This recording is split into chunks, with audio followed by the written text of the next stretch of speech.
parce que lui aussi il sait quelle est la limite à ses possibilités. C'est simplement l'essentiel du message concernant les droits de l'homme. Comme ton champ, tu as une limite, tu sais que tu ne peux pas cultiver pour aller jusqu'à dans le champ de l'autre. Comme ta maison, tu as une limite, tu sais qu'à un moment donné, il ne faut pas faire trop de bruit parce que le voisin aussi, il a sa maison, il a besoin d'un calme à l'intérieur. Ce sont des choses de tous les jours.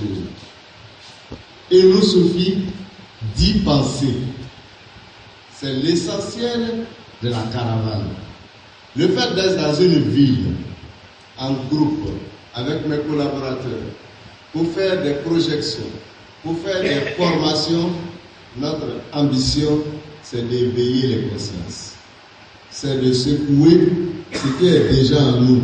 Parce que chacun d'entre nous a en lui les droits de l'homme. En une semaine, nous focalisons votre attention sur le sujet. Notre rêve, notre ambition, c'est qu'après nous, vous puissiez continuer à y réfléchir. Oui, ce n'est pas une semaine fermée, c'est une semaine point de départ.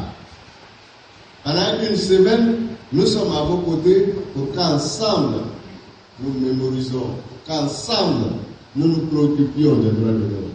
Mais une fois que nous sommes partis, il vous incombe à chacun d'entre vous, les autorités préfectorales, les élus locaux, les honorables députés, les chefs traditionnels, religieux, chefs de service, tout le monde va prendre le relais.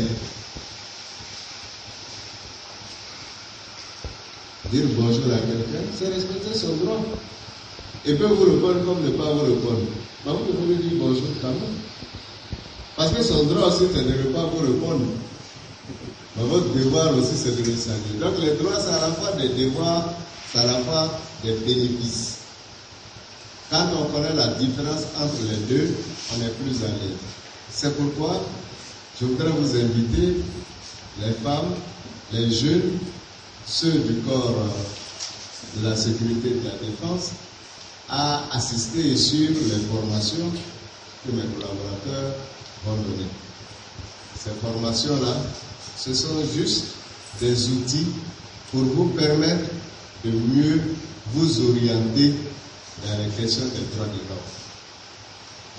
Ce sont des indicateurs qu'ils vont vous donner pour vous permettre de mieux comprendre de quoi il s'agit.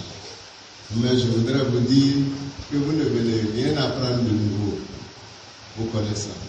Vous n'apprenez rien de nouveau parce que tous les droits de l'homme sont en vous, sommeillent en vous ou sont éveillés en vous si vous faites partie des organisateurs, des organisations de défense des droits de l'homme.